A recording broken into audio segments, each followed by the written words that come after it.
Let's be real for a second. The PS5 isn't new. It's not next gen. It's just the current PlayStation now. So if you're thinking about buying one in 2026, the question isn't about hype or specs anymore. It's simple. Does the PS5 still make sense today? First, how does it actually feel to use? Honestly, it feels good. Games load fast, menus are snappy, and nothing feels slow or broken. You turn it on, grab a controller, and you're playing within seconds. That sounds basic, but that's kind of the point. In 2026, smooth and reliable matters more than flashy. Performance-wise, the PS5 is still doing its job. Most games run at 60 FPS, visuals still look great on a modern TV, and developers know the hardware really well by now.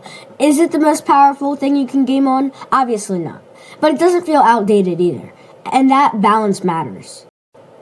Now let's talk about games, because this is where people actually decide. PlayStation exclusives are still a big reason to own a PS5. Sony continues to focus on polished single-player games, and that hasn't changed. But let's be honest, a lot of those games eventually hit PC. So in 2026, the PS5 isn't about exclusive forever.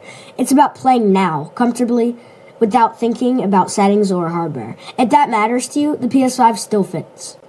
Backwards compatibility is still one of its best features. If you missed the PS4 era, the PS5 instantly gives you a massive library to catch up on, and most of those games run better than they ever did before.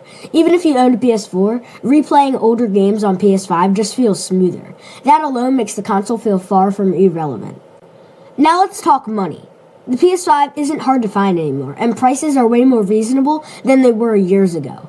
Compared to buying or upgrading a gaming PC, it's still cheaper upfront. But the ongoing cost is real. PlayStation Plus isn't optional for most people, and over time that adds up. So you're not just buying a console, you're buying into the PlayStation ecosystem. That's not a bad thing, but it's something to be honest about. What about alternatives? PC is still king for flexibility, performance, and competitive gaming. Xbox still offers strong value through subscriptions. So why would someone pick a PS5 in 2026? Because it's easy. No troubleshooting, no driver updates, no tweaking graphics settings. You sit down, turn it on, and play. For a lot of people, that's still worth more than raw performance.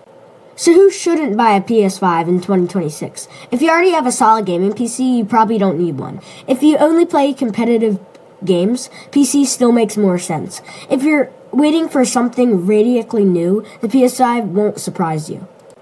So is the PS5 still worth it? Yeah, for the right person. It's worth it if you want simple couch gaming, you enjoy PlayStation's game style, you're upgrading from a PS5 or older, or you value consistency over customization. It's probably not worth it if you already have a good PC, you want maximum performance, you're holding out for the next PlayStation. The PS5 in 2026 isn't exciting, and that's actually its strength. It's comfortable, it's familiar, and it does exactly what it's supposed to do. Sometimes that's all you need. So what about you? Would you still buy a PS5 in 2026, or are you sticking with PC, Xbox, or something else? Let me know in the comments. I'm curious where people actually stand now.